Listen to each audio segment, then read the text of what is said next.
മുസ്ലിം league കേരളത്തിലെ ഏറ്റവും പ്രധാനപ്പെട്ട ഒരു രാഷ്ട്രീയ പാർട്ടിയാണ്. UDFിലെ പ്രധാന ഘടകകക്ഷികളിൽ ഒന്ന്. മുസ്ലിം ലീഗിന് കേരളത്തിൽ രാഷ്ട്രീയത്തിൽ പ്രധാനപ്പെട്ട സ്ഥാനമുണ്ട് എന്ന കാര്യത്തിൽ ആർക്കും ഒരു തർക്കവും ഉണ്ടാകില്ല. എന്നാൽ കേരളത്തിൽ മാത്രം ഒതുങ്ങി നിൽക്കേണ്ട പാർട്ടിയായിരുന്നോ മുസ്ലിം ലീഗ്? അല്ല എന്ന് ഒറ്റ ചോദ്യത്തിൽ തന്നെ നമുക്ക് ഉത്തരം പറയാൻ കഴിയും. മുസ്ലിം ലീഗിന് ദേശീയ തലത്തിൽ ഒരു പ്രസക്തിയുണ്ട്. മുസ്ലിം ജനവിഭാഗങ്ങൾ തിങ്ങിപ്പാർക്കുന്ന ഇന്ത്യയിലെ വിവിധ പ്രദേശങ്ങളുണ്ട്. അവിടെയൊന്നും മുസ്ലിം ലീഗിന് സ്വാധീനം ഉറപ്പിക്കാൻ കഴിഞ്ഞിട്ടില്ല. കേരളത്തിൽ പക്ഷേ മുസ്ലിം സമുദായത്തിനകത്ത് നല്ല സ്വാധീനമുള്ള രാഷ്ട്രീയ പാർട്ടിയാണ് മുസ്ലിം ലീഗ്.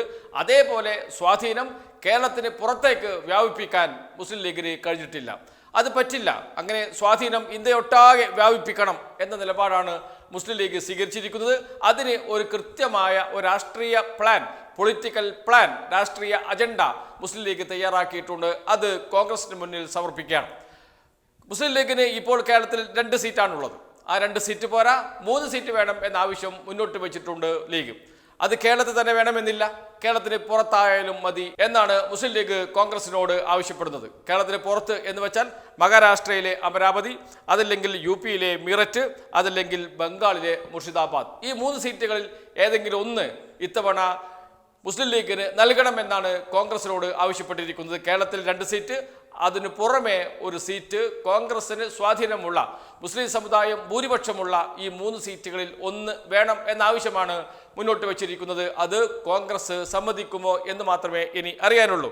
അതിൽ മഹാരാഷ്ട്രയിലെ അമരാവതി NCP സ്വതന്ത്രനാണ് അവിടെ മത്സരിച്ച് ജയിച്ചത്. കോൺഗ്രസിന്റെ പിന്തുണയോടുകൂടിയാണ് NCP സ്വതന്ത്രൻ മത്സരിച്ച് വിജയിച്ചിരിക്കുന്നത്. NCPയുടെ സിറ്റിംഗ് സീറ്റ് അത് വിട്ടുകൊടുക്കാൻ NCP തയ്യാറാകുമോ എന്ന ചോദ്യമുണ്ട്. കോൺഗ്രസിന്റെ പിന്തുണയോടുകൂടിയാണ് NCP ജയിച്ചിരിക്കുന്നത് എന്നത് മറ്റൊരു കാര്യം. എന്നിരുന്നാലും അത് NCPയുടെ സിറ്റിംഗ് സീറ്റാണ്. ആ സിറ്റിംഗ് സീറ്റ് മുസ്ലിം ലീഗിന് വിട്ടുകൊടുക്കാനുള്ള ഉത്തരവാദിത്വം, ബാധ്യതയൊന്നും NCPക്കില്ല. അതുകൊണ്ട് കോൺഗ്രസ് ആവശ്യപ്പെട്ടാലും NCP അത് സ്വീകരിക്കാൻ സാധ്യതയില്ല.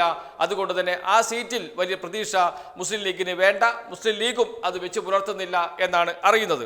മറ്റൊന്ന് മീററ്റാണ്, UPയിലെ മീററ്റ് സീറ്റ്. അതിൽ BJP ആണ് ഇത്തവണ മത്സരിച്ച് ജയിച്ചിരിക്കുന്നത്. BJPയുടെ സിറ്റിംഗ് സീറ്റാണ്. 2ാം സ്ഥാനത്ത് വന്നിരിക്കുന്നത് BSP ആണ്. 3ാം സ്ഥാനത്താണ് കോൺഗ്രസ്. ഒരുപക്ഷെ ആ സീറ്റ് മുസ്ലിം ലീഗിന് കൊടുക്കുന്നതിൽ കോൺഗ്രസിനെ സംബന്ധിച്ചിടത്തോളം വലിയ എതിർപ്പുണ്ടാകാൻ സാധ്യതയില്ല. കാരണം അവിടെ 3ാം സ്ഥാനത്താണ് കോൺഗ്രസ്, 2ാം സ്ഥാനത്താണ് BSP, 1ാം സ്ഥാനത്ത് BJP ആണ്. കഴിഞ്ഞ ലോക്സഭാ തെരഞ്ഞെടുപ്പിലെ കണക്ക് പ്രകാരമാണ് ഇത്. അതുകൊണ്ട് ആ സീറ്റ് വിട്ടുകൊടുക്കാൻ യാതൊരു മടിയും ഒരു പക്ഷേ കോൺഗ്രസിന് ഉണ്ടാകാൻ സാധ്യതയില്ല. അത് എളുപ്പത്തിൽ മുസ്ലിം ലീഗിന് കിട്ടാൻ സാധ്യതയുള്ള സീറ്റാണ്. പക്ഷേ ജയിക്കുമോ എന്നത് മറ്റൊരു വിഷയമാണ്. പിന്നൊന്ന് ബംഗാളിലെ മുർഷിദാബാദാണ്. ബംഗാളിലെ മുർഷിദാബാദ് എന്ന് പറഞ്ഞാൽ ലോക്സഭയിലെ കോൺഗ്രസിന്റെ പാർലമെന്ററി പാർട്ടി ലീഡറായ അധീർ രഞ്ജൻ ചൗധരിയുടെ മണ്ഡലം ഉൾപ്പെടുന്ന ജില്ലയാണ് മുർഷിദാബാദ്. അതുകൊണ്ട് തന്നെ മുർഷിദാബാദ് വിട്ടുകൊടുക്കുന്നതിന് സ്വാധീനിക്കാൻ, എളുപ്പത്തിൽ ഇടപെടാൻ കഴിയുന്ന സ്ഥലവും കൂടിയാണ് മുർഷിദാബാദ് എന്നത് കോൺഗ്രസിനെ സംബന്ധിച്ചിടത്തോളം കുറച്ച് എളുപ്പമുള്ള കാര്യമാണ്. അതുമാത്രമല്ല, മുർഷിദാബാദ് മുസ്ലിം ജനവിഭാഗത്തിന് നല്ല സ്വാധീനമുള്ള സ്ഥലവും കൂടിയാണ്. മുസ്ലിം ലീഗിന് തന്നെ നേരത്തെ അവിടെ ജനപ്രതിനിധികളും ഒക്കെ ഉണ്ടായിരുന്നു. അതെല്ലാം പരിഗണിച്ചുകൊണ്ട് ഈ 3 സീറ്റുകളിൽ ഏറ്റവും എളുപ്പത്തിൽ, അല്ലെങ്കിൽ സാധ്യത കൂടുതൽ, അത് മുർഷിദാബാദ് മണ്ഡലമായിരിക്കും എന്നാണ് അറിയുന്നത്. ഇനിയിപ്പോൾ ഈ ആവശ്യം വളരെ ശക്തമായി കോൺഗ്രസിന് മുന്നിൽ വെക്കാൻ മുസ്ലിം ലീഗ് തയ്യാറാകുമോ എന്ന ചോദ്യമുണ്ട്. കേരളത്തിലെ മുസ്ലിം ലീഗ് കേരളത്തിലെ കോൺഗ്രസിനോടാണ് ഈ ആവശ്യം ഉന്നയിക്കുക. അങ്ങനെ ഉന്നയിക്കുമ്പോൾ കേരളത്തിലെ കോൺഗ്രസ് അഖിലേന്ത്യാ കോൺഗ്രസിൽ സമ്മർദ്ദം ചെലുത്തി ഈ ആവശ്യം നേടിയെടുക്കാൻ കഴിയുമോ എന്ന ചോദ്യമൊക്കെ ഉയരുന്നുണ്ട്. അതല്ലെങ്കിൽ കേരളത്തിൽ ഒരു സീറ്റ് വേണം എന്ന ആവശ്യത്തിൽ കോൺഗ്രസിനോട് ഒരു മത്സരത്തിന് കടുത്ത നിലപാട് സ്വീകരിക്കാൻ മുസ്ലിം ലീഗ് തയ്യാറാകുമോ എന്ന ചോദ്യം അവശേഷിക്കുന്നുണ്ട്.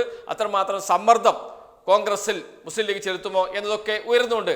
പക്ഷേ ഒരു സീറ്റ് തർക്കത്തിലേക്ക് പോവുകയും അതൊരു മുസ്ലിം ലീഗും കോൺഗ്രസും തമ്മിലൊരു തർക്കമായി മാറുകയും UDFിൽ തന്നെ അതൊരു ഭിന്നതയ്ക്ക് ഇടയാക്കുകയും ചെയ്യുന്ന തരത്തിലേക്ക് മുസ്ലിം ലീഗ് പോകാൻ സാധ്യതയില്ല എന്നാണ് മുസ്ലിം ലീഗ് നേതാക്കൾ പറയുന്നത്. കോൺഗ്രസ് നേതാക്കൾ പറയുന്നത് മുസ്ലിം ലീഗിന് ഒരു 3 സീറ്റ് നൽകുക എന്നത് അവരുടെ ആവശ്യം, അത് ന്യായമായ ആവശ്യമാണ്, അതിന് അവർക്ക് അർഹതയുണ്ട് എന്ന നിലപാട് എല്ലാ കോൺഗ്രസ് നേതാക്കളും സ്വീകരിക്കും. പക്ഷേ ദേശീയ തലത്തിൽ കോൺഗ്രസിന്റെ MPമാരുടെ എണ്ണം കൂട്ടേണ്ടതുണ്ട് എന്ന പതിവ് മറുപടിയായിരിക്കും കോൺഗ്രസ് മുസ്ലിം ലീഗ് നൽകുക എന്നതും എല്ലാവർക്കും അറിയാം. അതിൽ മുസ്ലിം ലീഗ് തൃപ്തിപ്പെടുമോ എന്ന ചോദ്യമാണ് ഉയരുന്നത്. ഇനിയിപ്പോൾ സ്റ്റേറ്റിന് പുറത്തേക്ക്, കേരളത്തിന് പുറത്തേക്ക് ഏതെങ്കിലും ഒരു മണ്ഡലം, ഈ 3 മണ്ഡലങ്ങളിൽ ഒരു മണ്ഡലം കൊടുക്കുമോ എന്ന ചോദ്യമൊക്കെ അവശേഷിക്കുന്നുണ്ട്. സാധ്യത വളരെ കുറവാണ്. മുർഷിദാബാദാണ് അതിൽ ഏറ്റവും സാധ്യത ഉള്ളൊരു മണ്ഡലം. അതും അത്ര എളുപ്പത്തിൽ മുസ്ലിം ലീഗിന് കൊടുക്കാൻ സാധ്യതയുണ്ടോ എന്ന ചോദ്യമൊക്കെ അവശേഷിക്കുന്നുണ്ട്. എന്നിരുന്നാലും 3 സീറ്റ് എന്ന ആവശ്യത്തിൽ ലീഗ് ഇത്തവണ ഉറച്ചു നിൽക്കുമോ എന്ന ചോദ്യമാണ് ഉയർന്നത്. 4 സീറ്റിന് അർഹതയുണ്ട് എന്ന വാദമാണ് മുസ്ലിം ലീഗ് കോൺഗ്രസിന് മുന്നിൽ വെക്കുക. അതിൽ 3 സീറ്റ് ഉറപ്പായും കിട്ടണം എന്ന് പറയും. കേരളത്തിൽ 3 സീറ്റ് കിട്ടണം, അതല്ലെങ്കിൽ കേരളത്തിന് പുറത്ത് 1 സീറ്റ് എന്ന ആവശ്യം മുന്നോട്ട് വെക്കും. ഇത് ഒരു കോൺഗ്രസിന് മുന്നിൽ ഒരു വലിയ കീറാമുട്ടിയായി മാറുമോ എന്ന ചോദ്യമൊക്കെ അവശേഷിക്കുന്നുണ്ട്. അതല്ല, അണികളുടെ കണ്ണിൽ പൊടിയിടാനുള്ള ഒരു നീക്കമാണോ ഈ തീരുമാനമെടുക്കലും കോൺഗ്രസിന് മുന്നിൽ കാര്യങ്ങൾ അവതരിപ്പിക്കലും ഒക്കെ എന്ന ചോദ്യവും അവശേഷിക്കുന്നുണ്ട്. എല്ലാ ലോക്സഭാ തെരഞ്ഞെടുപ്പിലും മുസ്ലിം ലീഗ് മുന്നോട്ട് വെക്കുന്ന ഒരാവശ്യമാണ് 3 സീറ്റ് എന്നതാണ് മുസ്ലിം ലീഗ് സ്വീകരിക്കുന്ന സാധാരണ നിലപാട്. അതിലേക്ക് ഏറ്റവും അവസാനം ചെന്നെത്തുമോ എന്ന ചോദ്യമേ ഇപ്പോൾ അവശേഷിക്കുന്നുള്ളൂ. കാരണം മുസ്ലിം ലീഗിനെ സംബന്ധിച്ചിടത്തോളം മുന്നണി വിടുക അല്ലെങ്കിൽ മുന്നണിയിൽ ഒരു പരിധിക്കപ്പുറം സമ്മർദ്ദം ചെലുത്തുക എന്നത് ഇപ്പോൾ നടക്കുന്ന കാര്യമല്ല. കാരണം UDF വിട്ട് പുറത്തു വന്നാൽ മറ്റൊരു മുന്നണി ഇപ്പോൾ മുസ്ലിം ലീഗിന് മുന്നിലില്ല. അതുകൊണ്ട് തന്നെ UDFിൽ തന്നെ തുടരുകയും കോൺഗ്രസ് പറയുന്നത് അനുസരിക്കുകയും ചെയ്യുക. അതേസമയം 3 സീറ്റ് വേണം, 4 സീറ്റ് വേണം എന്നുള്ള മുസ്ലിം ലീഗിൻ്റെ അണികളുടെ സാധാരണ നേതാക്കളുടെ പ്രവർത്തകരുടെ ആവശ്യത്തിന് മുന്നിൽ ഞങ്ങൾ ശ്രമിച്ചിരുന്നു, പക്ഷേ സാഹചര്യം അങ്ങനെയാണ് എന്നൊക്കെ പറഞ്ഞ് അവരെ ബോധ്യപ്പെടുത്തുക എന്ന തന്ത്രമായിരിക്കും മുസ്ലിം ലീഗ് അത്യന്തികമായി സ്വീകരിക്കുക എന്നതാണ് മനസ്സിലാകുന്നത്. ഈ കളികളെല്ലാം, ഈ തീരുമാനങ്ങളെല്ലാം അണികളുടെ കണ്ണിൽ പൊടിയിടാൻ മാത്രമുള്ളതാണ് എന്നതാണ് പ്രശ്നം. 3 സീറ്റ് കേരളത്തിന് പുറത്ത് വേണം എന്ന ആവശ്യം, 3 സീറ്റിൽ 1 സീറ്റ് കേരളത്തിന് പുറത്ത്, അതാണ് 3 സീറ്റല്ല, 3 സീറ്റിൽ 1 സീറ്റ് കേരളത്തിന് പുറത്ത് വേണം എന്ന ആവശ്യം, ആ ആവശ്യം കേരളത്തിൽ 2 സീറ്റ് മതി എന്ന നിലയിലേക്ക് എത്തും. കേരളത്തിൽ 2 സീറ്റ് ഉറപ്പ്, അത് ഉറപ്പാക്കും.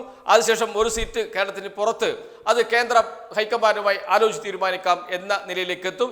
ഹൈക്കമാൻഡുമായി ആലോചന നീണ്ടു പോകും. അപ്പോൾ തെരഞ്ഞെടുപ്പ് വരും, സ്ഥാനാർത്ഥികളെ പ്രഖ്യാപിക്കും, തെരഞ്ഞെടുപ്പ് വരും. ആ തെരഞ്ഞെടുപ്പോടുകൂടി എല്ലാം മറന്നുപോകും. അങ്ങനെ അണികളുടെ കണ്ണിൽ പൊടിയിടാനുള്ള ഒരു തന്ത്രം മാത്രമായി ഇത് അവശേഷിക്കാനാണ് സാധ്യത എന്ന് കോൺഗ്രസിൻ്റെയും മുസ്ലിം ലീഗിൻ്റെയും നേതാക്കൾക്ക് നന്നായി അറിയാം.